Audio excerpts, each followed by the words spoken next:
시골 시장의 먼지 낀 조용한 구석에서 두 작은 동물의 운명을 바꿀 만남이 있을 줄은 아무도 예상하지 못했습니다. 희망 없는 눈을 가진 버려진 개와 6살이지만 마음이 온화하고 어른보다 더 강한 결의력을 가진 소녀가 만났기 때문입니다. 돈 때문에 거의 팔릴 뻔했던 개가 주인의 생명을 구한 영웅이 될 줄은 아무도 예상하지 못했습니다. 이 이야기를 읽으면 눈물이 날 수도 있습니다. 그리고 만약 당신이었다면 전 세계로부터 거부당한 생명체를 감히 일어서서 보호할 수 있겠습니까? 친절의 마법을 믿는다면 아래에 댓글을 남겨주세요. 이 이야기는 Soul Beauty 채널에서 전해지고 있습니다. 최신 영상을 놓치지 않으려면 채널을 구독하는 것을 잊지 마세요. 밝고 화창한 어느 토요일 아침, 후에 외곽의 작은 마을은 시골 시장의 활기찬 소리에 깨어납니다. 구매자와 판매자의 소리, 정육점에서 칼과 도마가 부딪히는 소리, 야채 가판대에서 들려오는 날카로운 칼소리, 그리고 아이들의 즐거운 웃음소리가 모두 어우러져 시골의 활기찬 교향곡을 이룹니다. 뜨거운 발록의 향, 생선 소스의 희미한 냄새, 마른 짚의 강한 냄새와 공기 중에 떠오르는 새로운 햇살의 냄새가 어우러져 이곳에 들어오는 모든 사람에게 친숙함과 평화로움을 느끼게 합니다. 그 장면에서 6살 난 안니에는 시장 입구 근처 장난감 가게에서 방금 받은 연꽃이 인쇄된 작은 종이 부채를 들고 어머니 옆을 행복하게 걷고 있습니다. 안니엔의 어머니인 희엔 씨는 마을의 초등학교 교사로 여전히 모든 행동에서 온화함과 친절함을 유지하고 있습니다. 그녀는 아이에게 민물 시금치를 고를 때는 상인들을 피하라고 말했습니다. 안니에는 다른 호기심 많은 아이들과 마찬가지로 사고 파는 일에는 별로 관심이 없었습니다. 아기는 밝은 눈으로 사방을 살폈고 바구니 속 새끼 고양이들의 색깔, 소리, 심지어 작은 움직임에도 매료되었습니다. 그러던 어느 순간 마치 보이지 않는 줄이 안니엔의 시선을 잡아당기는 듯 그녀는 갑자기 오래된 식료품점 근처에서 멈춰섰다. 퇴색된 우산 그늘 아래에는 다른 밧줄로 나무 기둥에 묶인 독일 셰퍼드 한 마리가 있었습니다. 그의 털은 헝클어지고 진흙투성이었으며 귀는 늘어져 있었고 몸은 뼈대만 남았습니다. 하지만 안니엔을 말문이 막히게 만든 것은 그 눈이었습니다. 크고 깊고 우울한 그 눈은 마치 슬픔이라는 하늘을 담고 있는 듯했습니다. 짖지도 않고 지나가는 사람들에게 반응하지도 않고 그 개는 붐비는 시장에서 잊혀진 그림자처럼 그저 꼼짝 않고 앉아 있었습니다. 엄마, 안니엔의 목소리가 목에 걸려 부드럽게 울려 퍼졌다. 희엔 여사는 뒤돌아보며 딸의 방향을 바라보았고 그 개의 모습을 보자 가볍게 한숨을 쉬었다. 그녀는 아이가 무슨 생각을 하는지 이해하기 위해 물어볼 필요가 없었습니다. 안니엔은 어렸을 때부터 동물에 특히 민감했습니다. 그녀는 새가 다쳐서 날 수 없게 되어 울었던 적이 있습니다. 그녀는 어른들이 종종 설명할 수 없는 다른 동물의 슬픔을 느끼는 방법을 가지고 있습니다. 더 가까이 와요. 하지만 만지지 마세요. 모든 개가 온순한 건 아니잖아요. 희엔 여사는 아이의 손을 잡고 지시했는데 목소리는 부드러웠지만 조심스러움은 조금도 숨기지 않았습니다. 안니에는 살짝 고개를 끄덕였지만 그녀의 눈은 여전히 개박더에게 고정되어 있었습니다. 어린 소녀는 엄마의 손을 놓고 마치 개가 놀라지나 않을까봐 조심스럽게 다가갔다. 그녀는 안전한 거리에 앉았고 그녀의 목소리는 바람처럼 가벼웠다. 안녕 친구, 슬퍼? 개는 머리를 들어 올렸고 마치 이상한 소리를 들은 것처럼 귀를 살짝 실룩거렸다. 그 슬픈 눈이 안니엔의 눈과 마주쳤고 그 순간 아주 연약한 무언가가 깨어났습니다. 짖지도 말고 물러서지도 마세요. 개는 고개를 살짝 기울인 채 천천히 뻗어나오는 작은 손에서 나는 이상한 냄새를 들이마셨다. 그리고 갑자기 마른 꼬리가 반응의 신호로 가볍게 흔들렸습니다. 안니엔의 눈이 빛났고 희애는 그 드문 반응에 놀라서 가만히 서 있었다. 엄마, 저는 그가 나쁜 사람이라고 생각하지 않아요. 엄마, 보세요. 그는 슬퍼요. 외로울 것 같아. 안니엔의 목소리가 울려 퍼졌다. 평소의 요염한 어조가 아니라 아주 차분하고 동정 어린 목소리였다. 희엔 씨는 딸을 바라보다가 다시 개를 바라보았다. 어머니의 가슴이 철렁 내려앉는 듯했다. 두려움 때문이 아니라 딸의 눈빛 때문이었다. 신뢰와 온화함이 가득했고 그 눈빛에 그녀는 거절할 수 없었다. 바로 그때 깡마르고 검은 피부를 가진 남자가 원뿔 모양의 모자를 쓰고 식료품점에서 나왔습니다. 그는 개를 쳐다보고 그 다음에는 어머니와 아이를 쳐다보았다. 그 개에게 물어보고 싶은 거야? 그는 쉰 목소리로 차갑게 말했다. 현 여사는 가볍게 고개를 끄덕였고 안니에는 여전히 눈을 떼지 않은 채 개 옆에 앉아 있었다. 제 개인데 아무것도 할 수 없어요. 아무도 사려고 하지 않고 그냥 먹고 뒹굴기만 하는데 저는 그냥 묶어서 돌아다니지 않게 해요. 그는 마치 버려진 물건을 말하듯 손을 흔들었다. 원하면 집에 가져가서 키우세요. 돈 한 푼 안 내도 돼요. 제가 쌀을 아껴요. 안니에는 그 말에 입술을 삐죽 내밀었다. 그녀는 엄마를 올려다보며 말없이 애원하는 눈빛을 보냈지만 희엔 씨는 그저 나지막이 말했다. 간단한 문제가 아니야 얘야. 우리가 그렇게 개를 키울 수 있을지 확신할 수 없어. 그 어린 소녀는 아무런 반응도 보이지 않고 그저 돌아서서 개를 바라보았고 처음으로 손을 뻗어 덥수룩한 털을 가볍게 만졌습니다. 그 개는 여전히 움츠러들지 않고 대신 얼굴을 들어 그 작은 손바닥에 살짝 비벼대며 고마움을 표시했습니다.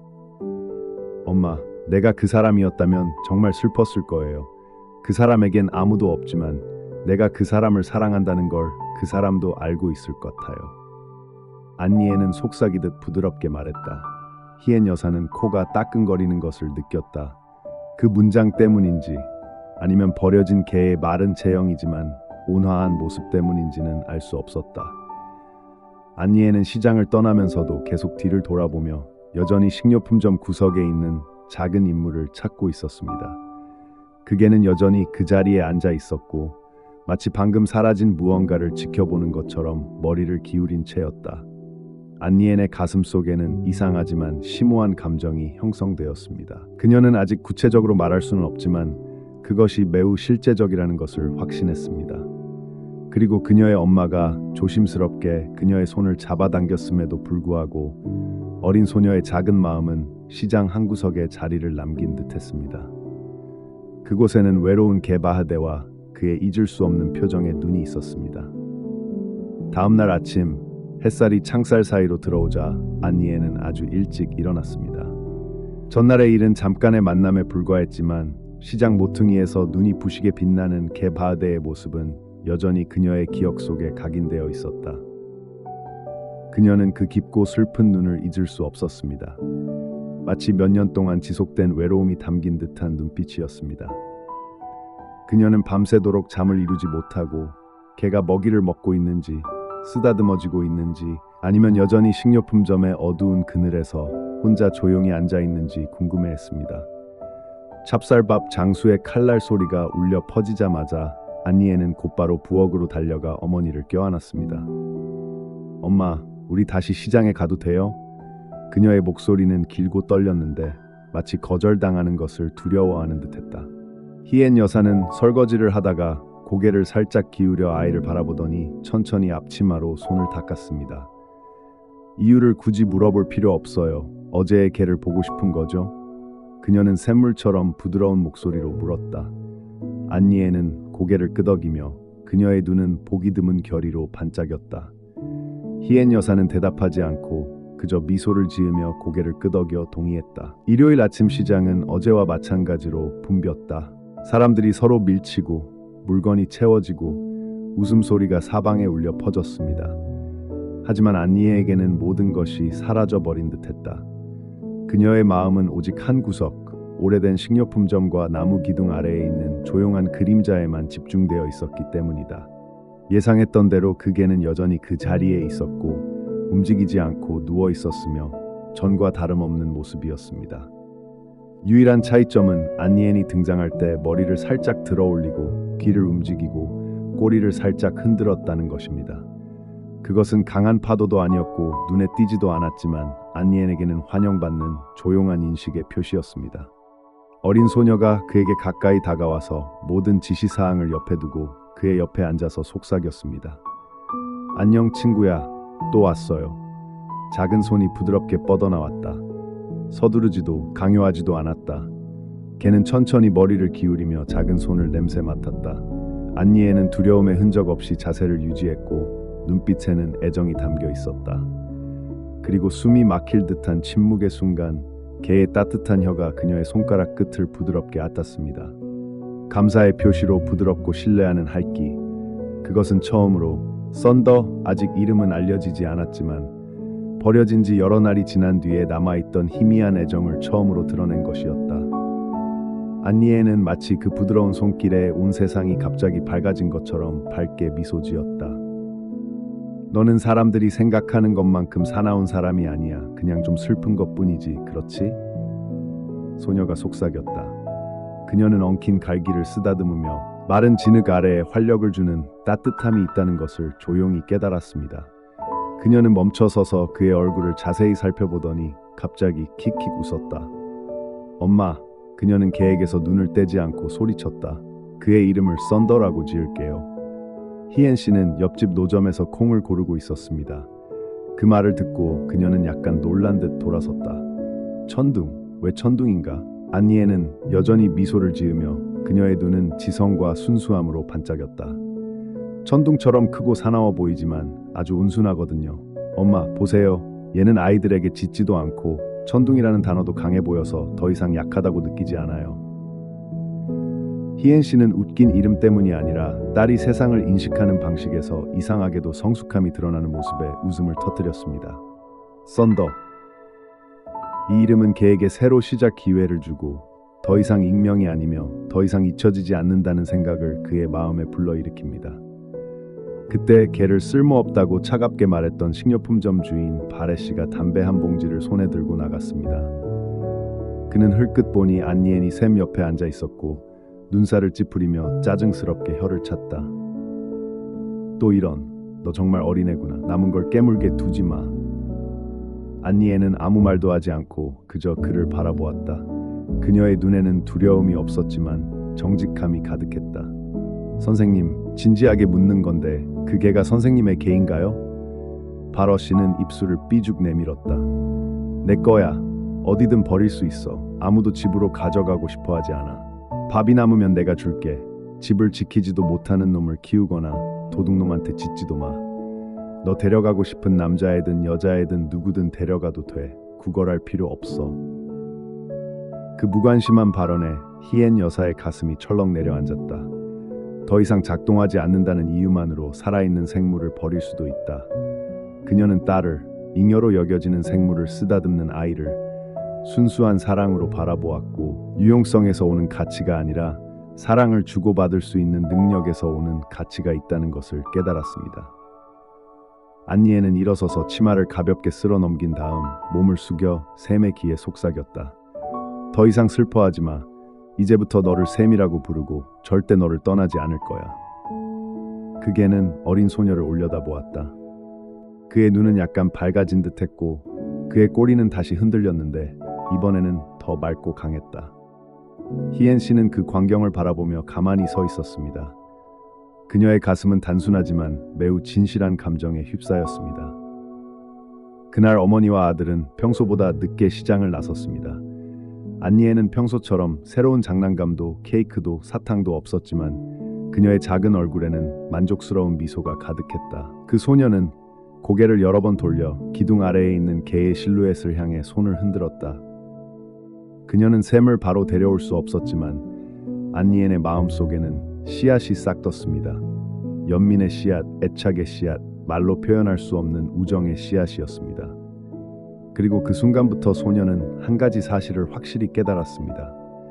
이 만남은 우연이 아니라 마음에서 정한 운명이라는 것을요. 앞길이 장애물로 가득 차 있음에도 불구하고 안니에는 조용히 돌아와 그의 곁에 머물며 언젠가 샘을 진짜 집으로 데려다 줄 것을 약속합니다. 그 집에는 더 이상 사슬도 무관심한 시선도 없고 오직 사랑스러운 품과 황금빛 햇살 아래에서 공을 쫓아다니는 오후만이 있을 뿐입니다. 운명의 그 아침 이후로 안니에는 어머니가 시장에 간다는 이야기를 들을 때마다 마치 선물을 받은 것처럼 눈이 반짝였다. 더 이상 장난감이나 케이크, 색색의 사탕에 대한 유치한 흥분은 없습니다. 이제 그녀의 희망은 시골 시장 끝에 작은 구석에 달려 있는데 그곳에서 썬더라는 잊혀진 생물이 그녀를 기다리고 있습니다. 아무도 큰 소리로 말하지는 않았지만 온 가족은 그날부터 주말 아침 시장에 가는 것이 일종의 의식이 되었다는 것을 점차 이해하게 되었습니다. 야채와 생선을 사는 것뿐만 아니라 아무에게도 필요하지 않은 아이와 개 사이에 새롭게 형성된 정서적 유대감을 확장하기 위한 것이기도 했습니다. 그 만남이 있은 지 일주일 후 안니에는 식료품점에 다가가자마자 익숙한 방향으로 달려갔다. 설렘으로 심장이 두근거린다. 썬더는 아직 거기 있나요? 바레 씨가 마음을 바꾸어 그것을 다른 곳으로 옮겼나요? 하지만 멀리서 소녀가 퇴색한 캔버스 아래에 누워있는 익숙한 큰 그림자를 보자 그 모든 걱정은 사라졌습니다. 그 그림자는 여전히 슬픈 표정이었지만 더 이상 낯설지는 않았습니다. 그 소녀가 작은 소리로 천둥이라고 불렀고 기적이 일어났습니다. 걔는 머리를 들어 올리고 귀를 세우고 눈은 빛으로 반짝였다. 단순한 인정이 아니라 환영입니다. 썬더는 꼬리를 부드럽게 흔들며 일어서서 더 가까이 다가갔다. 그의 걸음걸이는 여전히 느렸지만 이전처럼 조심스럽지는 않았다. 안니엔이 그녀 옆에 앉아 그녀의 손을 내밀자 샘은 더 이상 주저하지 않고 오랜만에 만난 옛 친구처럼 그녀의 손에 머리를 묻었다. 그 소녀는 마치 사랑하는 사람을 다시 만난 것처럼 기쁨으로 가득 찬 미소를 지었다. 그 이후로 지나가는 매주는 마치 영화를 반복해서 보는 것과 같았습니다. 가족들은 시장에 가고 엄마는 물건을 고르러 들어갔고 아빠는 친구들을 만날 기회를 잡았고 안니에는 조용히 샘이 기다리고 있는 옛 모퉁이로 돌아갔습니다. 그 소녀는 항상 손수건에 작은 돼지고기 롤빵이나 케이크 한 조각을 숨겨서 비밀 선물로 가져왔고 마치 진짜 친구와 함께 앉아 있는 것처럼 샘과 함께 조용히 앉아 그것을 나눠 먹었습니다. 가끔 그녀는 수업 시간에 배운 내용, 옆에 앉은 새로운 친구 헝에 대해 이야기하거나 단어를 잘못 써서 9점을 받은 것에 대해 이야기합니다. 가끔 그녀는 아무 말도 하지 않고 썬더의 점점 더 낡아가는 털을 쓰다듬으며 조용히 그를 위로했다. 하지만 그런 반복 때문에 이별은 점점 더 고통스러워진다. 안니에는 시장을 떠날 때마다 후회가 가득한 눈으로 돌아섰습니다. 마치 그녀의 마음속에 이름 모를 두려움이 있는 듯 했습니다. 어느 날 내가 돌아왔을 때 그 크고 온화한 모습이 더 이상 없을까봐 두렵습니다. 그럴 때마다 그녀는 마음속으로 중얼거렸습니다. 샘 형님, 저를 기다려주세요. 꼭 돌아올게요. 이별의 순간은 아무리 여러 번 일어나더라도 결코 쉬워지지 않습니다. 매번이 마치 마지막 때와 같아 가슴 아프고 후회스럽지만 표현할 수가 없습니다. 히엔 여사는 종종 멀리서 서서 딸과 개를 조용히 관찰하곤 했습니다. 그녀는 쉽게 울지 않는 사람이었지만 안니엔이 샘을 안아주고 샘이 돌아와서 치마에 손을 조용히 닦는 모습을 볼 때마다 가슴이 아팠다. 그녀는 이 느낌이 더 이상 일시적인 유치한 관심사가 아니라는 것을 분명히 알고 있었습니다. 그것은 마음과 연민에서 나오는 진정한 연결입니다. 어른인 그녀조차도 감동을 받는 그 순수하고 깊은 감정을 어떻게 무시할 수 있을까? 특별한 점은 안니엔이 샘을 알아봤을 뿐만 아니라 샘도 동득시장의 많은 사람들 사이에서 그녀의 발걸음을 점차 알아봤다는 것입니다. 안니엔이 골목 끝에 나타나자마자 샘의 눈이 그녀 쪽으로 향했고 그의 귀가 쫑긋 세워졌으며 꼬리가 흔들리기 시작했습니다. 그때마다 어린 소녀가 다가오자 썬더는 일어서서 마른 몸을 살짝 흔들고는 인사하듯 앞으로 나왔다. 그의 걷는 방식은 느렸지만 마치 그가 일주일 내내 이 순간을 기다려온 것처럼 확신으로 가득 차 있었습니다. 한때 버려지고 원치 않았던 개에게 아이의 발소리를 알아차리고 참을성 있게 기다렸다는 사실은 애정이 싹 트는 가장 확실한 증거였습니다. 어느 비 오는 날 가족들은 시장에 가지 않았습니다. 안니에는 매우 슬퍼서 창가에 서서 비가 내리는 것을 지켜보며 한숨을 쉬며 샘 선생님이 젖었는지 아닌지 궁금해했습니다. 당신을 대신해 줄 사람이 있나요? 그 질문에 그녀의 아버지와 탐삼촌은 깜짝 놀랐다. 그는 6살짜리 아이가 그런 낯선 개에게 온 마음을 줄 수 있다고는 상상도 못했습니다. 하지만 그날부터 아버지는 그녀가 매일 그 개를 기억한다면 우리가 진지하게 생각해보는 게 어떨까라고 제안하셨습니다. 회의는 침묵 속에서 차례차례 이어졌지만 결코 단조롭지 않았습니다. 썬더는 마치 위안을 구하듯이 코를 작은 손바닥에 쑤셔 넣었다. 어느 날 안니에는 그의 목을 오랫동안 껴안고 흐트러진 털 위로 눈물을 살짝 흘리며 속삭였다. 아무도 너를 빼앗아가게 두지 않을 거야. 그 순진한 발언은 어른들조차도 말문이 막히게 만든다. 사랑은 잘하는데 많은 시간이 필요하지 않습니다. 그저 진심과 반복 그리고 경청하는 마음이 필요할 뿐입니다. 그리고 6살짜리 소녀와 버려진 핀셔 사이의 유대감은 지지대 아래에 있는 낡은 밧줄이 아니라 신뢰와 이해심 어린 눈빛 그리고 끝없는 온화한 인내심으로 점점 더 가까워지고 있습니다. 그날 아침 하늘은 햇살로 밝았고 안니엔의 집 앞에 있는 오래된 나무들 사이로 황금빛 빛이 춤추며 마치 곧 일어날 일을 축하하는 듯했습니다. 그녀는 일주일 내내 시장으로 돌아갈 수 있는 날짜와 시간을 세어보았습니다. 하지만 이전과는 달리 이번에 안니에는 그저 샘을 방문하고 싶어하지 않았습니다. 이번에는 더 큰 일을 하고 싶었습니다. 샘을 집으로 데려오고 싶었던 것입니다. 그것은 오랫동안 그녀의 마음속에 있었습니다. 거절당하는 것이 두려워 감히 말할 수 없었던 조용한 소원과 같았습니다. 하지만 전날 밤 그녀는 침대에 웅크리고 앉아 시장 마당에 비가 쏟아지는 가운데 소리 없이 눈물을 흘리던 중 용기를 내어 부모님께 이렇게 말씀드렸습니다. 엄마, 아빠, 샘 오빠를 집에 데려와도 될까요? 오빠는 아무도 없지만 저는 오빠를 정말 사랑해요. 희엔 양은 아무 말도 하지 않았지만 조카가 건강하고 집을 잘 지킬 수 있을 거라고 늘 생각하는 탐 삼촌은 현관에서 조용히 담배를 피우고 있었다. 그 순간 두 사람은 아무 말도 하지 않았지만 얼마 후 탐 삼촌은 돌아서서 딸의 어깨에 손을 얹고 말했습니다. 내일 아빠랑 같이 가자. 한번 해보자. 안니에에게 한 그 짧은 문장은 엄숙한 선언과 다름없었습니다. 그 소녀는 아빠를 꼭 껴안고 미소를 지었지만 눈물은 계속 흘러내렸습니다.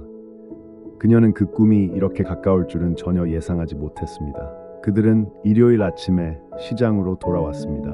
이번에는 세 사람 모두였습니다. 안니에는 용기를 얻으려는 듯 아버지의 손을 꽉 잡고 가운데로 걸어갔다. 익숙한 시장 모퉁이에 도착한 그들은 샘이 여전히 거기에 누워있는 것을 보았습니다. 지난주보다 몸이 더 야위었고 눈을 반쯤 감은 채 마치 깨고 싶지 않은 긴 꿈을 꾸는 듯했습니다. 하지만 안니엔의 발소리가 들리자 그는 곧바로 눈을 뜨고 고개를 들었고 그녀를 보자 꼬리를 살짝 흔들다가 점점 더 세게 흔들었다. 아무도 말하지 않았는데 썬더는 천천히 일어나 가볍게 몸을 흔들고는 마치 뭔가 다른 일이 일어날 때까지 기다리는 듯 다가갔다. 바레시는 아직도 식료품점 안에서 청량음료 상자를 쌓고 있었습니다. 템 삼촌이 앞으로 나서서 낮은 목소리로 말했다. 제 딸에게 이 개를 선물해 주시겠어요? 딸이 정말 좋아해요. 바레시는 밖을 내다보며 안니엔이 샘의 목에 팔을 두르고 마치 어린아이를 위로하듯이 그를 부드럽게 쓰다듬는 것을 보았습니다. 그는 어깨를 으쓱하며 비웃었다. 내가 말했잖아. 가져가고 싶은 사람은 가져가라고. 걔는 짖지도 않고 집 지키는 법도 모르고 그냥 음식 낭비하는 거야. 며칠 동안 아무것도 안 먹었으니 집에 가져왔다가 다시 가져오지 마. 아무도 대답하지 않자 탐 삼촌은 고개를 끄덕인 뒤 안니엔을 바라보았다. 어린 소녀는 기둥에 묶인 낡고 다른 밧줄을 풀었고 그녀의 손은 떨렸다. 샘은 그녀를 바라보았다. 그의 눈은 마치 한때 그를 시장 구석에 가두었던 밧줄이 이제는 그 익숙한 손에 의해 풀렸다는 사실을 믿을 수 없는 듯 당황한 듯했다. 밧줄이 땅에 떨어지는 순간 샘과 안니에는 둘 다 그 자리에 멈췄다. 짖는 소리도 환호하는 소리도 없었고 오직 신성한 침묵만이 흘렀습니다. 두 영혼이 서로를 완벽하게 찾은 곳에서 썬더는 천천히 한 걸음 내딛고 오래된 나무 기둥을 뒤돌아보았다. 마치 자신이 정말로 떠난다는 것을 믿을 수 없는 듯했다. 하지만 안니엔이 손을 내밀고 부드럽게 가시죠 샘씨라고 부르자 그는 더 이상 주저하지 않았습니다. 돌아오는 길에 탐 아저씨의 오토바이가 요란하게 달려왔고 미스 히엔은 뒤에 앉아 가운데에 앉은 안니엔을 껴안았습니다. 샘은 그녀 옆에 앉았는데 그의 큰 몸은 낯선 자세로 약간 뻣뻣해졌다. 하지만 점차 등에 작은 손이 느껴지자 그는 한숨을 쉬며 안니엔의 무릎에 머리를 살며시 얹었다. 절대적인 신뢰를 가진 생물만이 감히 할 수 있는 포즈. 썬더의 눈은 더 이상 이전처럼 슬프지 않았고 오히려 모든 오래된 상처가 쉴 곳이 있는 것처럼 부드러워졌습니다. 희엔 여사는 딸의 뒤에 앉아 딸의 어깨에 손을 얹고 고마움을 표현하는 딸의 시선을 조용히 바라보았습니다. 그녀의 가슴 속에 무언가가 솟아올랐다. 감정이라고는 할 수 없고 걱정이라고도 할 수 없는 감정이었다. 한때 버림받았던 이 생명체가 다시 포옹받는 것을 보고 안도감을 느꼈습니다. 더 이상 안니엔이나 샘의 일이 아니게 되었습니다. 그것은 신앙에 관한 이야기이며 사소해 보이지만 무엇보다 위대한 것들 사이의 구원에 관한 이야기입니다. 차는 집으로 이어지는 작은 길로 들어섰고 부겐빌레아 덤불이 환영하듯 기울어져 있었다. 안니에는 샘의 귀에 속삭였다. 너한테는 집이 있구나. 정말이야. 썬더는 말을 할 수 없었지만 소녀의 손에 머리를 살짝 비비며 모든 것을 말했다. 오늘부터 모든 것이 달라질 것입니다. 지루한 시장 구석도, 눈부신 전선도, 무관심한 시선도 더 이상 없을 것입니다. 오늘부터 썬더는 집과 이름, 그리고 마음을 사로잡을 작은 여주인을 갖게 됐습니다. 샘은 화창한 어느 오후에 안니엔의 가족과 공식적으로 함께 살게 되었습니다. 하지만 손님이 오면 뛰어다니거나 현관에 누워 졸거나 행복하게 짖는 개에 대한 어린 소녀의 순진한 이미지와는 달리 현실은 완전히 다릅니다. 버려진 개 썬더는 지지대 아래에서 여러 날 동안 조용히 살았는데 자신의 인생이 새로운 장으로 접어들었다는 사실을 깨닫지 못한 듯했다. 더 이상 눈부신 눈빛도 차가운 시선도 등 아래에 딱딱한 땅도 없었지만 그의 내면은 여전히 보이지 않는 긁힌 상처와 시간이 쉽게 지울 수 없는 조용한 두려움으로 가득 차 있었습니다. 샘은 작은 집의 나무 문을 들어서는 순간부터 안니엔의 곁을 한 걸음도 떠나지 않았지만 창문이 떨어지는 소리, 골목 밖에서 오토바이가 갑자기 출발하는 소리, 혹은 울타리 너머로 아빠의 큰 목소리가 들리면 샘은 즉시 몸을 웅크리고 꼬리를 접은 채 집 구석으로 달려갔다. 그는 벽에 몸을 웅크리고 귀는 납작해졌고 온몸은 꾸중을 듣거나 위협을 받거나 더 나쁘게는 맞은 시절에 기를 잃은 듯 떨렸습니다. 그 황량한 표정은 온 가족을 안타깝게 만들었다. 희엔 씨는 아들을 부를 때 목소리를 낮추는 경우가 많았습니다. 목소리를 높이면 샘이 놀라지 않을까 두려웠기 때문입니다. 감정을 잘 드러내지 않는 탐삼촌도 한숨을 쉬었다. 그는 마치 전장에서 막 나온 전사와 같았다. 폭탄과 총알이 사라졌지만 그 메아리는 여전히 남아 있었습니다. 안니에게 있어서 이것은 그녀가 자신의 고통이 아닌 다른 생명체의 고통을 느낀 첫 경험이었고 분명히 괴로움을 받고 무력감에 빠져 있었습니다. 하지만 그녀는 포기하지 않았습니다. 매일 학교가 끝나면 평소처럼 밖으로 나가 놀지 않고 안니에는 샘이 자주 숨어있는 집 구석에 들러서 어린이용 이야기책을 가져왔고 때로는 작은 밥그릇을, 때로는 오래된 담요만 가져왔습니다. 그녀는 앉아서 천천히 책을 펼쳐 읽기 시작했습니다. 처음에는 그녀의 목소리가 조금 소심했지만 점점 각 문장, 각 단어가 공기 중으로 녹아들어 샘이 움츠러든 곳을 향해 천천히 다가갔습니다. 옛날 옛적에 무리에서 길을 잃은 아기 코끼리가 있었습니다. 하지만 그는 좋은 친구를 만났고 그 이후로 그는 다시는 혼자가 아니었습니다. 이것은 안니엔이 샘에게 계속해서 읽어주던 가장 좋아하는 이야기 중 하나의 첫 문장이었습니다. 그녀는 썬더가 그 내용을 이해할 것이라고 기대하지 않았다. 그녀는 단지 그녀의 존재, 그녀의 목소리, 그녀의 눈빛, 그녀의 인내심이 상처받은 그 마음을 달래기에 충분할 것이라고 바랐을 뿐입니다. 날이 갈수록 썬더는 여전히 떨고 있었지만 이전처럼 깊이 숨지는 않았습니다. 그는 안니엔의 익숙한 발소리를 듣자 이불 밑에서 머리를 내밀었고 그녀가 이야기에 긴장감 넘치는 부분에 이르자 고개를 들었고 한 번은 샘이 마치 따뜻함을 찾으려는 듯 조용히 그녀의 다리에 머리를 얹기도 했습니다. 안니엔은 그의 등을 부드럽게 쓰다듬으며 속삭였다. 희엔 씨가 나중에 회상한 한 문장이 그녀로 하여금 눈물을 감추려고 돌아서게 만들었다. 천둥이 아직 떨고 있는 한 나는 당신 곁에 있을 것입니다. 그것은 단순히 아이의 약속이 아니라 무조건적으로 사랑하는 마음의 선언입니다. 그리고 이상하게도 그 작은 사랑은 어른들의 조언보다 100배나 더 큰 치유력을 가지고 있습니다. 어느 날 손님이 찾아왔을 때 앞마당에서 오토바이 소리가 들려 샘은 깜짝 놀랐습니다.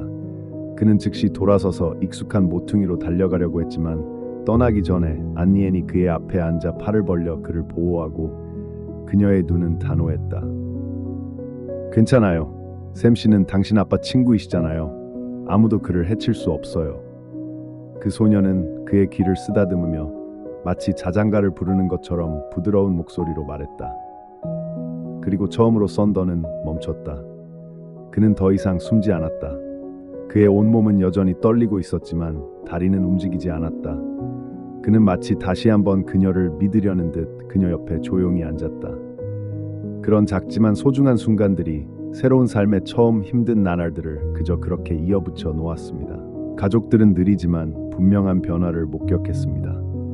아침이 되자 천둥이 잦아들기 시작했고 고개를 숙이지 않고 사람들의 눈을 직접 바라보기 시작했습니다. 희엔 씨는 밥에 수프를 더 섞어서 부드럽게 만들었습니다. 샘을 위해 뼈를 잘라 따로 끓이는데 주의하세요. 가족 중 누구도 아무 말도 하지 않았지만 모두는 한때 쓰레기였던 개로 조용히 변했습니다. 안니에는 여전히 매일 밤 이야기를 읽는 습관을 유지하고 있는데 유일한 차이점은 이제 그녀가 더 이상 바닥에 앉을 필요가 없다는 것입니다. 썬더는 침대 옆에 별도의 매트를 깔아 놓았습니다.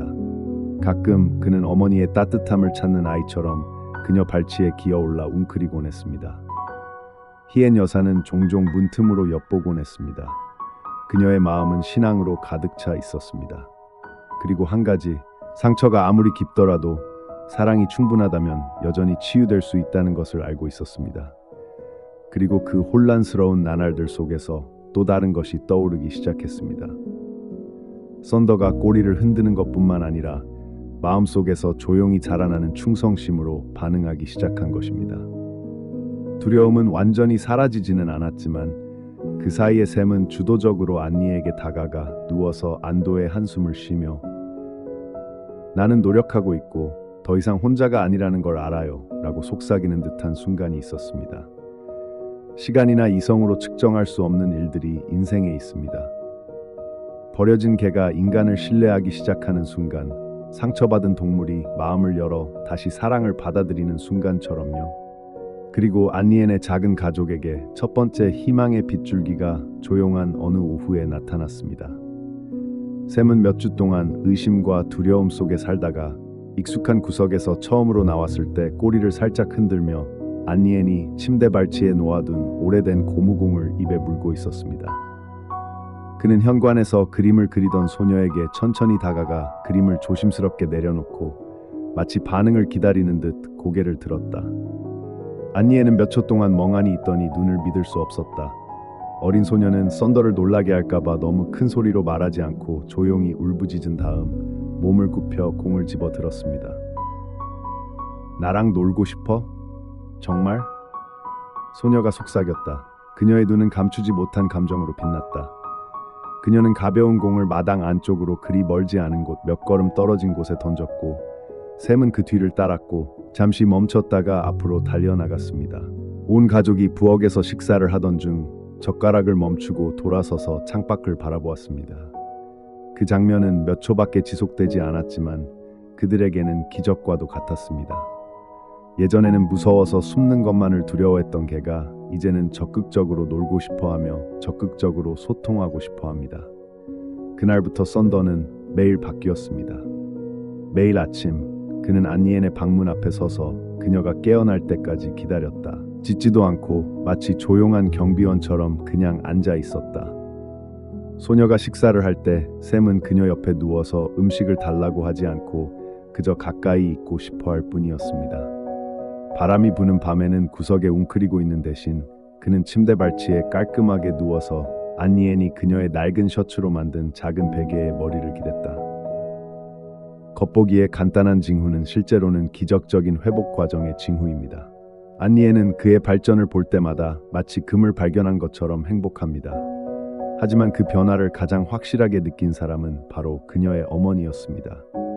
희엔 여사는 실용적이고 세심한 사람입니다. 희엔 씨는 샘에게 사랑 이상의 것이 필요하다는 것을 이해했습니다. 심각한 심리적 트라우마에는 시간뿐만 아니라 올바른 접근 방식도 필요합니다.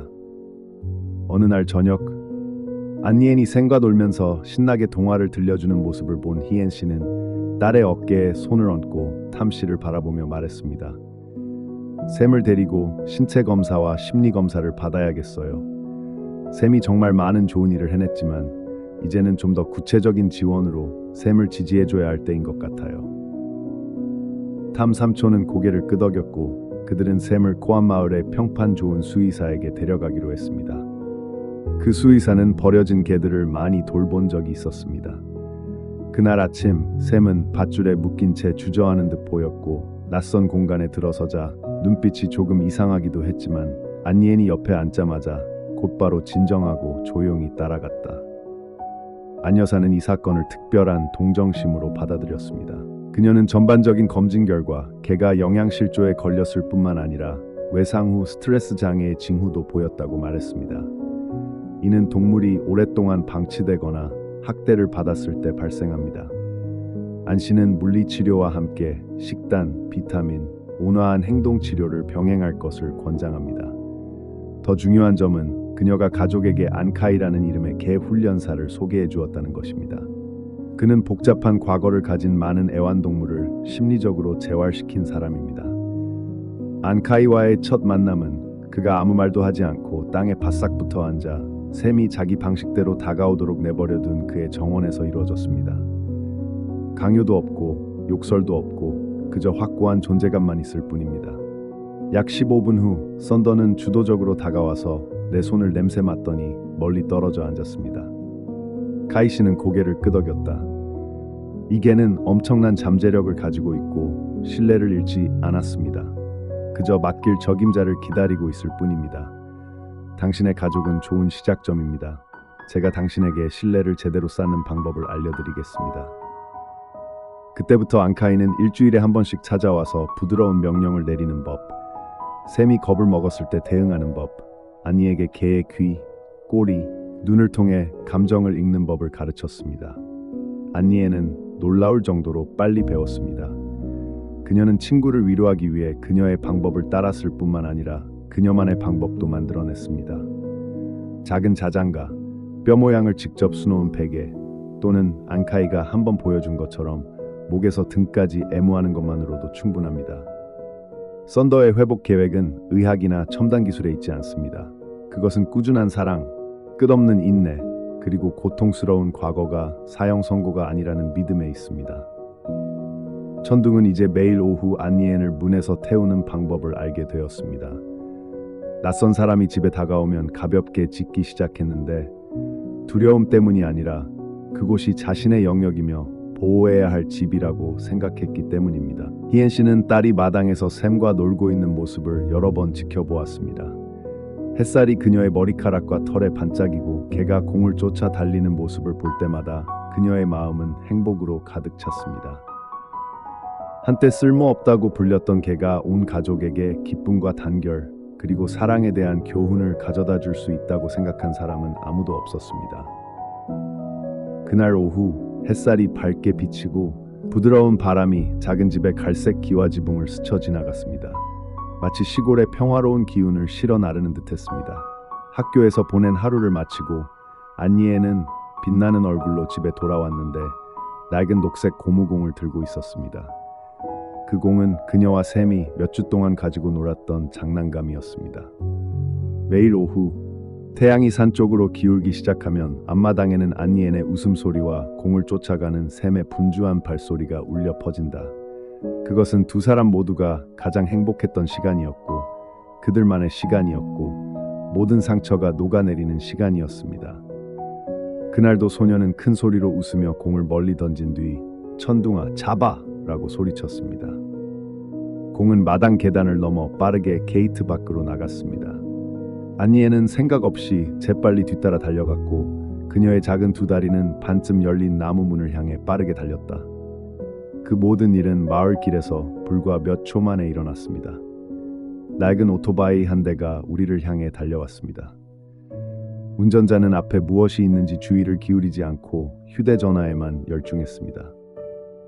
안니엔의 어머니는 부엌에서 야채를 씻고 있었습니다. 그녀는 딸이 거리로 달려나오는 것을 보려고 고개를 들었습니다. 그녀의 눈은 두려움에 크게 뜨여 있었습니다. 우레! 안니에는 차가 그녀를 향해 달려오는 순간 공을 만지면서 무의식 중에 비명을 질렀습니다. 하지만 그가 위험을 깨닫기도 전에 마당에서 어두운 그림자가 번개처럼 튀어나왔습니다. 천둥이었습니다. 그는 예상치 못한 속도로 마당에서 뛰쳐나왔고 그의 큰 몸은 방패 긴장되어 안니엔을 세게 때렸고 그녀는 길가 바로 옆 잔디밭으로 굴러갔다.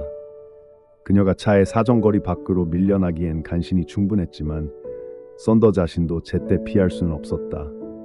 차가 그를 지나쳐 달려갔고 죽음의 침묵 속에서 날카로운 비명 소리가 울려 퍼졌다. 그러자 모든 것이 그 순간 멈춘 듯했습니다. 안니에는 풀밭에 누워 얼굴이 창백해져서 일어나서 더듬거리며 말했습니다. 샘 형님은 어디 계십니까? 그녀의 어머니는 공황 상태에 빠져서 집 밖으로 뛰쳐나갔다. 그녀의 아버지는 방금 문으로 차를 몰고 가다가 너무 세게 브레이크를 밟아서 바퀴가 미끄러졌습니다. 그들은 달려가 길가의 옆으로 누워있는 샘을 보았습니다. 그의 다리는 경련을 일으키고 등은 긁혔으며 왼쪽 어깨에서는 피가 흘러내리고 있었지만 그의 눈은 여전히 안니에게 고정되어 있었고 그녀가 안전한지 확인하기 위해 경계를 늦추지 않았습니다. 맙소사, 천둥. 히엔 여사는 눈물을 터뜨리며 무릎을 꿇고 떠떨리는 손으로 개의 등을 부드럽게 쓰다듬었고 담 선생은 몸을 굽혀 조심스럽게 개를 들어 올렸습니다. 썬더의 몸은 상상했던 것보다 크고 무거웠지만 그는 마치 다친 친척을 껴안 듯 그녀를 꼭 껴안았다. 눈은 붉게 충혈되었고 목소리는 떨렸다. 당신은 내 아들의 은인이에요. 알고 계셨나요? 동네에 사는 오토바이 운전자인 젊은이가 당황하여 오토바이를 멈추고 계속해서 사과의 말을 더듬었지만 아무도 주의를 기울이지 않았습니다. 모든 관심은 운명의 그 우후의 영웅인 썬더에게 집중되었습니다. 그들은 그를 차에 태워 안시의 동물병원으로 데려갔습니다.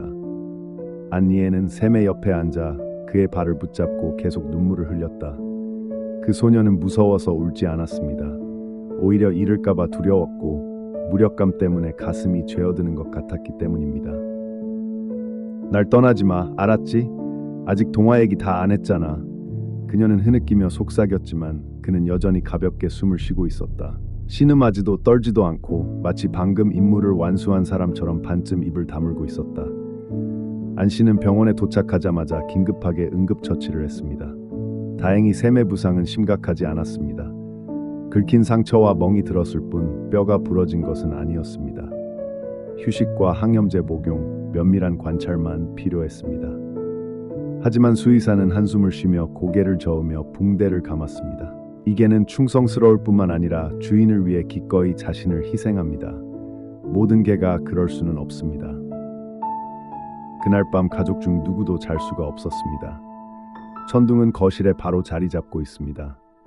부드러운 빛 아래서 안니에는 잠시도 그의 곁을 떠나지 않고 그의 옆에 누워 있었다. 그녀는 그의 털을 부드럽게 쓰다듬고 부드러운 노래를 흥얼거렸으며 가끔은 그가 아직 숨을 쉬고 있는지 확인했습니다.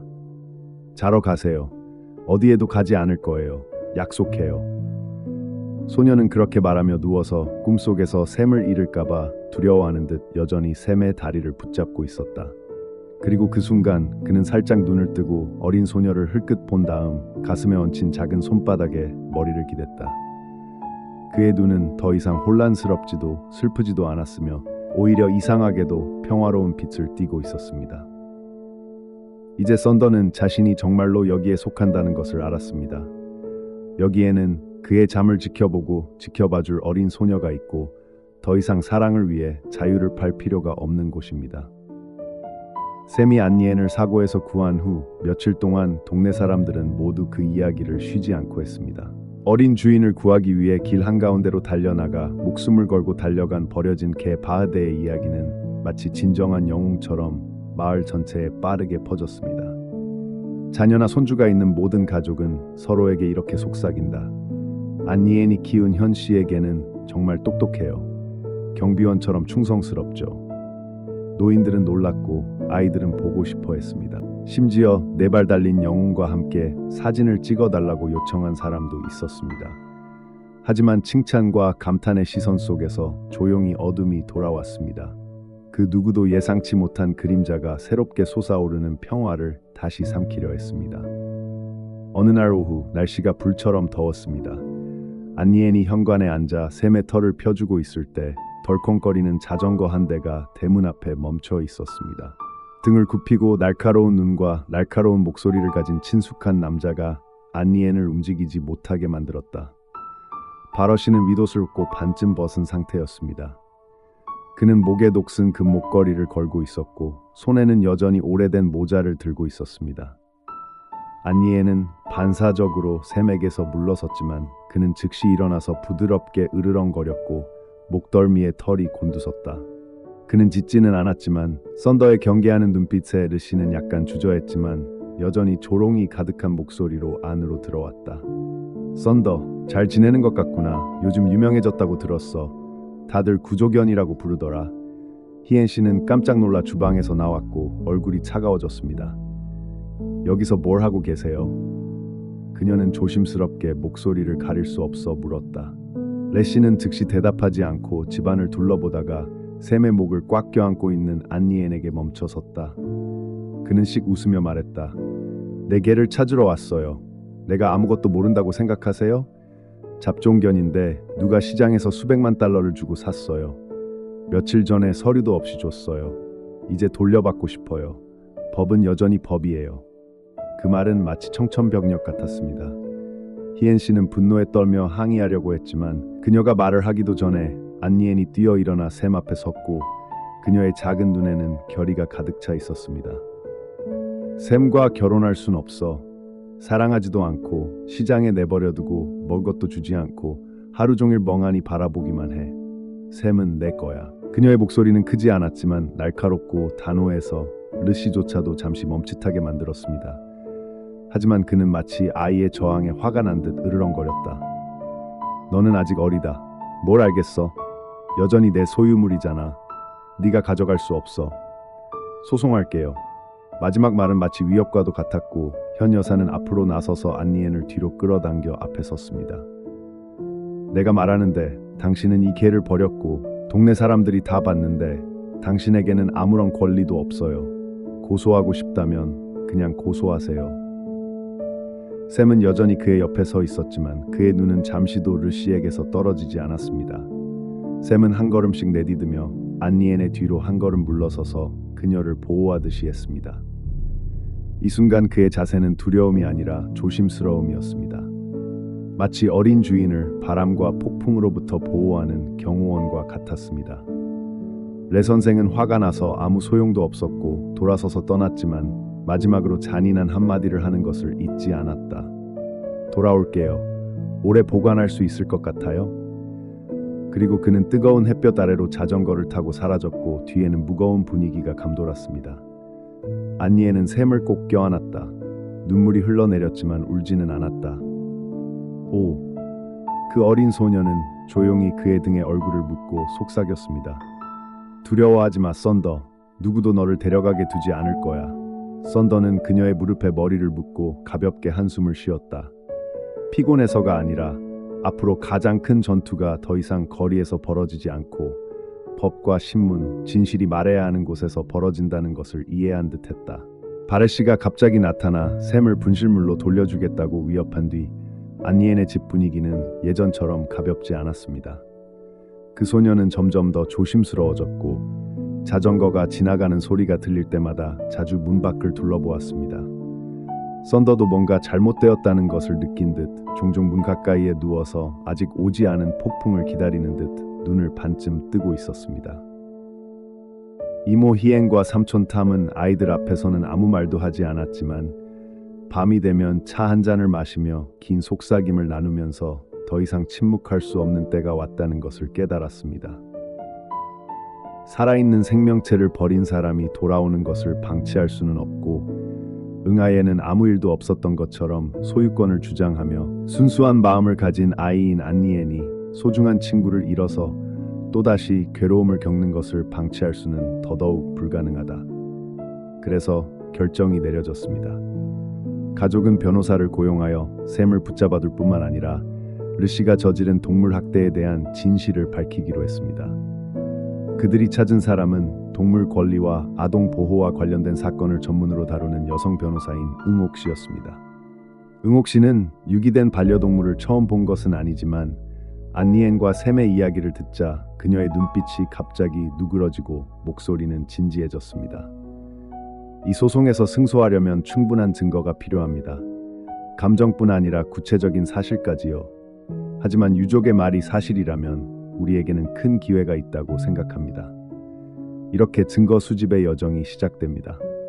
희엔 씨는 낡은 휴대전화를 꺼내 안니엔 씨가 샘을 집에 데려왔을 때 찍은 사진을 펼쳤다. 그때의 샘은 털이 아직 거칠고 갈비뼈가 뚜렷이 보였으며 눈은 피로로 움푹 꺼져 있었다. 각 사진은 마치 말없는 비난과 같았다.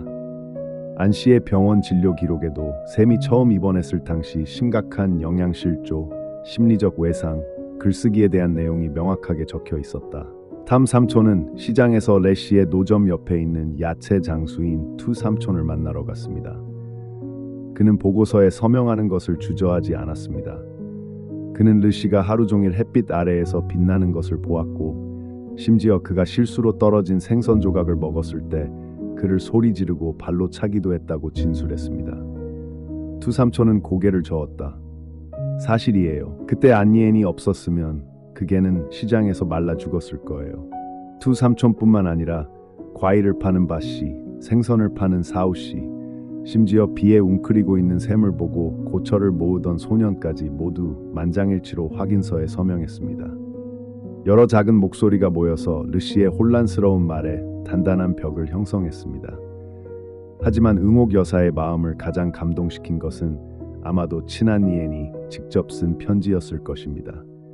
아무도 그녀에게 그렇게 하라고 말하지 않았어요. 어느 날 저녁 어머니가 시련이라는 단어를 언급하는 것을 듣고 안니엔은 조용히 학생용 노트를 꺼내 학생의 삐뚤빼뚤한 필체로 하나하나 정성껏 쓴 다음 토안 삼촌에게 편지를 썼다. 제 이름은 안니엔이고 6살입니다. 토안 삼촌께 샘 형님을 데려가지 말아달라고 간청합니다. 그는 제 가장 친한 친구입니다. 제가 차에 치일 뻔했을 때 형님이 저를 구해주셨습니다. 형님은 말을 못하시지만 저를 정말 사랑하신다는 것을 알고 있습니다. 형님을 잘 돌보겠다고 약속합니다. 형님을 잃으면 정말 슬플 겁니다. 제발 형님이 제 곁에 있어 주시길 바랍니다. 희엔 여사는 편지를 읽으면서 눈물을 주체할 수 없이 흘렸습니다. 응옥 씨는 편지를 읽고 나서 단 한 문장만 말했다. 이 편지는 어른들이 생물로서 본 것 중 어린이와 생물 사이의 유대감을 가장 강력하게 보여주는 증거입니다. 법정에서 읽어보겠습니다. 그리고 법정 날짜가 정해졌습니다.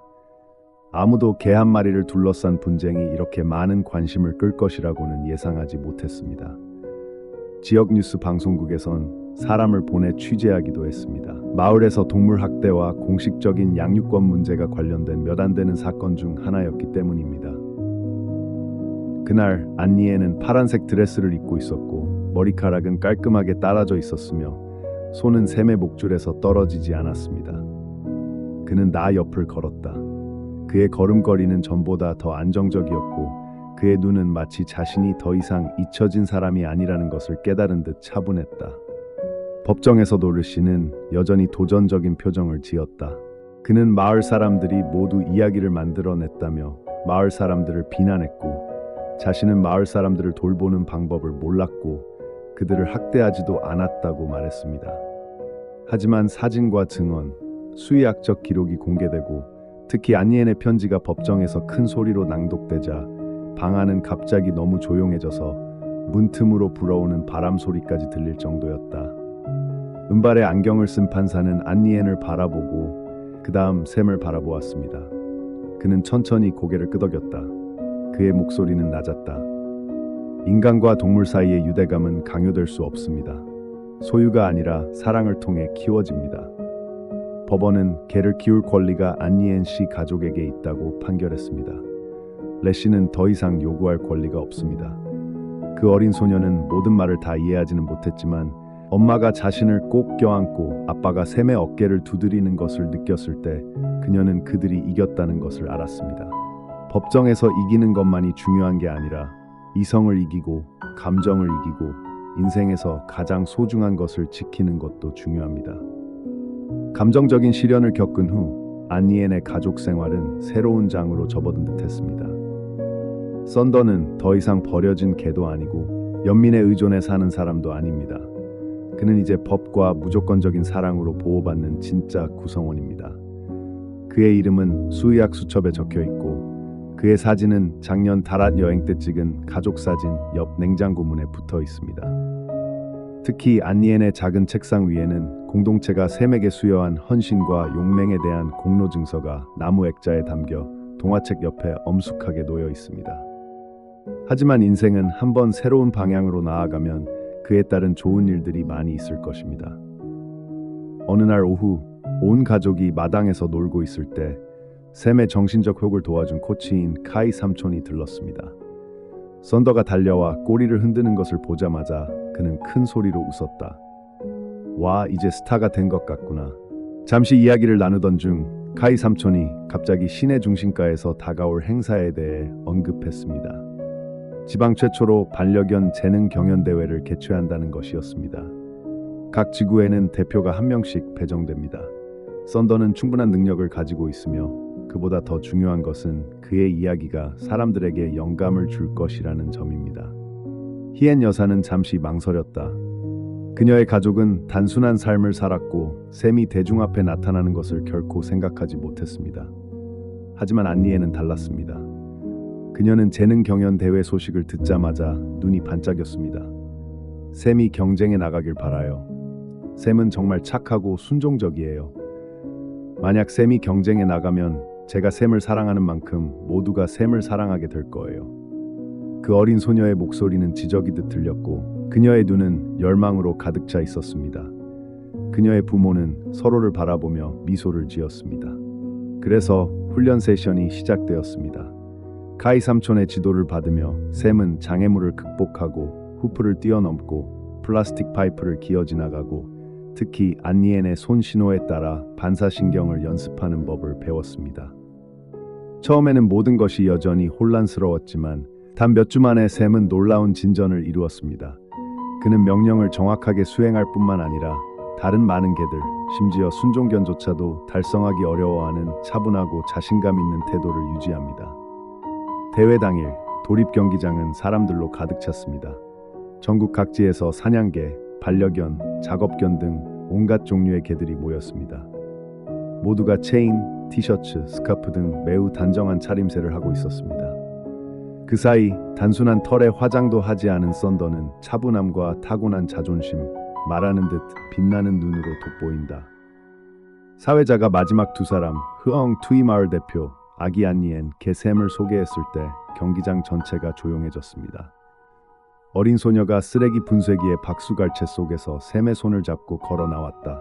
하지만 진행자가 샘이 버려지고 학대를 받다가 주인의 생명을 구하고 법원에서 공식적으로 양육권을 얻는 과정에 대한 이야기를 간략하게 읽었을 때에야 청중 전체가 갑자기 일어나 박수를 쳤습니다.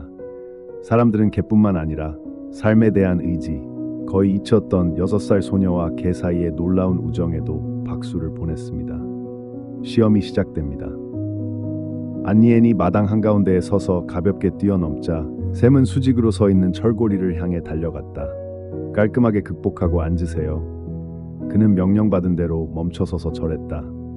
공을 잡은 썬더는 가볍게 공을 던졌고 정확한 점프로 공을 잡아 돌아와 어린 소녀의 손에 쥐어주었습니다. 썬더는 꼬리를 흔드는 것, 파이프를 기어가는 것, 언덕을 오르는 것 등 모든 명령을 주저함 없이 침착하게 수행했습니다. 관중석에서 심사위원까지 관객들은 마치 프로의 공연을 목격하는 듯 조용히 지켜보았습니다. 경기가 끝나자 안니에는 몸을 굽혀 들판 한가운데서 샘의 목을 껴안았고 샘은 꼬리를 계속 흔들었다. 경기장 전체가 다시 한번 박수갈채로 들끓었다. 지방 경찰견 훈련사이기도 한 한 판사가 무대에 올랐습니다. 그는 다가와 앉은 후 샘의 머리를 쓰다듬고는 안니엔에게 돌아섰다. 반은 농담이고 반은 진담인데 샘을 정규학교에 보내고 싶은 거야? 샘의 이런 능력과 반사신경이라면 더 높은 수준으로 훈련시킬 수 있을 거야. 샘을 집에 두고 싶다면 그럴 가치가 있어. 샘에게는 너를 보호하는 훨씬 더 고귀한 사명이 있다고 생각하니까. 안니에는 미소를 지으며 샘의 목을 껴안고 간단하지만 단호하게 대답했다. 그는 영원히 나와 함께할 거야. 시상식에서 샘은 우수 성과상을 수상했을 뿐만 아니라 주최 측으로부터 헌신과 충성의 상징인 특별 칭호도 받았습니다. 그의 목에 걸린 작은 메달은 햇빛에 반짝였고 썬더의 눈은 평소보다 더 반짝였다. 희엔 씨와 탐 씨는 멀리서 딸과 개를 바라보며 자랑스러운 마음을 품었습니다. 그들에게는 금잔도 필요 없고 시끄러운 인정도 필요 없습니다. 그들이 가장 소중히 여기는 것은 안니엔의 밝은 눈, 샘이 얻은 새로운 삶, 그리고 외로움의 바닥에서 영광의 정점으로 가는 여정입니다. 사랑과 인내, 그리고 변함없는 믿음으로 그려진 여정입니다. 메달은 안니엔의 방에 있는 작은 책장에 걸려 있었고 오후 햇살이 창문으로 들어올 때마다 반짝였다. 마을 곳곳에는 아직도 개 재능 경연대회의 소리가 울려 퍼지고 있다. 모든 사람은 샘을 재능 있는 개로만 아는 것이 아니라 6살이라는 어린 나이에 충성심, 결단력, 치유 능력의 살아있는 상징으로 여겼습니다. 하지만 그 후광 뒤에서 안니엔의 가족은 아직도 완전히 편안한 마음을 갖지 못했습니다. 그들은 샘에 대한 양육권을 일시적으로 얻었지만 여전히 더 큰 재판에 직면해야 했고 그 재판에서 바레 씨의 동물 양육권을 확실히 박탈하기로 결정해야 했습니다. 변호사인 응옥의 요청에 따라 지역사회에서 수집된 일련의 증거를 토대로 재판이 연장되었습니다. 응옥 씨는 안니엔의 가족을 대표할 뿐만 아니라 잊혀진 목소리, 도움을 요청할 수 없는 동물들의 목소리도 대표합니다. 버려지고 굶주리고 손상된 재산으로 간주되는 개와 고양이, 그 법정은 전례 없이 붐볐다. 복잡한 법적 성격 때문이 아니라 군중이 마당 전체를 가득 채웠기 때문입니다. 눈물을 글썽이는 노부인, 고양이를 가슴에 꼭 껴안고 있는 아이, 심지어 르 선생님이 동물을 잔인하게 다루는 것을 묵묵히 지켜보면서도 감히 입을 열지 못하는 사람들도 있었습니다. 지금은 모든 것을 말할 기회입니다. 응옥 씨는 재판 중간에 서서 유창하게 말했다. 단지 서류나 소유권을 가졌다는 이유만으로 살아있는 생명체의 생명과 감정을 파괴하는 것은 용납될 수 없습니다. 샘은 단순한 애완동물이 아니라 사랑으로 구원할 수 있다는 것을 보여주는 살아있는 증인입니다. 바러 씨는 굶주림과 폭력을 행사하여 더 이상 어떤 생명체도 양육할 만큼의 도덕성을 잃었습니다. 성인민법원은 수시간에 걸친 재판 끝에 바레 씨에게 영구적으로 동물을 키울 권리를 박탈하고 앞으로 위법 행위를 저지를 경우 면밀히 감독하도록 명령했습니다. 재판은 긴 박수갈채로 끝났습니다. 그 순간 현 여사는 남편의 손을 꽉 쥐었고 안니에는 말로 표현할 수 없을 만큼 감사한 마음으로 판사를 올려다보았습니다. 하지만 아마도 그들의 가족을 가장 놀라게 한 것은 그 후에 일어난 일이었습니다. 샘과 안니엔의 이야기를 바탕으로 교사, 부모, 청소년으로 구성된 그룹이 흐엉 투이 공동체에서 개와 고양이 보호 협회를 설립했습니다. 그들은 학교에서 인식 재고 세션을 열고 책임감 있는 반려동물 소유에 대한 전단지를 배포하고 버려진 동물을 돌보기 위한 기금을 모금합니다. 축제의 중심에는 축제장 한가운데에서 샘의 손을 잡고 있는 어린 안니엔의 큰 사진이 있습니다. 간단하지만 의미심장한 말 아래에는 우리는 포기하지 않는다라는 문구가 적혀 있습니다. 지역 언론도 이 사건을 보도하였고 점차로 작은 친절 행위가 더 널리 퍼졌습니다. 사람들은 남은 음식을 길 잃은 개에게 주는 습관을 가지게 되었습니다. 아이들은 부드럽게 쓰다듬는 법을 알고 있습니다. 어른들은 집을 지키는 개를 더 이상 개라고 부르지 않고 친구로 여긴다. 그리고 겉보기에 조용한 엔딩 속에 가장 아름다운 순간이 있습니다. 그날 오후 비가 내린 후 하늘은 맑았고 안니에는 만화책을 들고 있었습니다. 그녀는 뒷마당으로 나가서 여러 세대에 걸쳐 그녀의 가족이 키운 반얀나무 아래에 작은 매트를 펼쳤습니다. 썬더는 조용히 그녀 옆에 누워서 언제나처럼 그녀의 다리에 머리를 얹었다. 어린 소녀가 이야기를 읽기 시작했는데 그녀의 목소리는 차분하고 느렸다.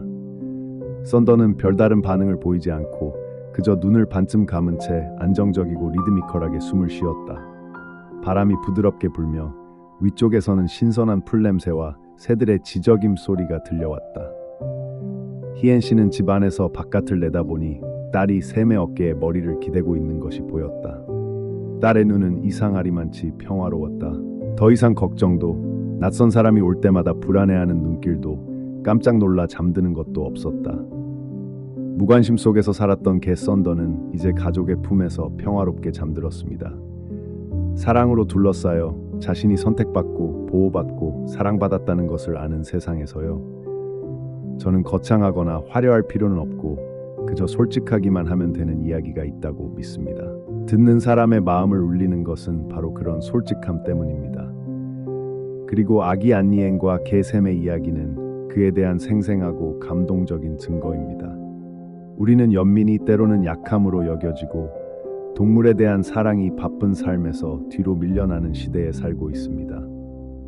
하지만 6살밖에 되지 않은 어린 소녀 안니에는 저에게, 그리고 아마도 우리 모두에게 아이의 순수한 마음이 때로는 어른들의 계산보다 강하다는 것을 보여주었습니다. 그녀는 개를 구했을 뿐만 아니라 지역사회 전체에 이 문제에 대한 인식을 높였습니다. 제 아이는 사랑에는 이유나 조건이 필요 없고 무관심 앞에서도 여전히 상처받을 수 있는 마음만 있으면 된다고 가르쳐 주었습니다. 그리고 한때 쓸모없다고 여겨졌던 생물인 썬더는 기적적인 회복력을 증명하는 존재입니다. 주인의 따뜻한 눈길과 인내심 덕분에 사람의 목소리가 무서워 집 구석에 숨어있던 개샘은 대회 무대에서 당당히 주인을 구한 영웅이 되었고 많은 사람의 마음을 감동시켰습니다. 나는 그것을 사랑으로 되살아난 삶이라고 부른다. 어떤 약이나 치료법도 이를 가능하게 할 수 없습니다. 오직 친절만이 가능합니다. 인내심과 모든 생명체는 사랑받을 자격이 있다는 믿음. 이 이야기는 또한 작은 동물 하나를 보호하기 위해 마을 전체가 일어서는 공동체의 힘을 보여줍니다. 법이 올바르게 적용되어 올바르고 아름답고 인간적인 것을 보호할 때입니다. 그리고 결국 최종 결과는 단순히 개를 키우는 것이 아니라 정의가 여전히 존재한다는 믿음을 유지하는 것입니다. 친절한 영혼이 가짜 반얀나무 아래서 부는 바람처럼 조용하고 끈기 있게 우리 주변에 존재한다는 믿음을 유지하는 것입니다. 저는 안니엔, 희엔 씨, 탐 씨, 그리고 이 위대한 일을 이루는 데 기여한 모든 분들을 진심으로 존경합니다. 때로는 버려진 개를 쓰다듬기 위해 멈추는 것과 같은 작은 행동이 그 개의 운명뿐만 아니라 사회의 관점까지 바꿀 수 있기 때문입니다. 만약 여러분도 이 이야기의 가치를 느낀다면 유튜브 채널 소울 뷰티를 구독하여 삶의 따뜻한 이야기를 계속해서 전해주시길 바랍니다. 그리고 아래에 댓글을 남기는 것을 잊지 마세요. 안니엔과 샘에게서 무엇을 배웠나요? 당신은 어떤 작은 친절 행위를 했나요? 누가 알겠어요? 여러분의 이야기가 수천 명의 다른 사람들에게 영감을 줄 수도 있거든요. 저는 모든 아름다운 마음은 전파되어야 한다고 믿습니다.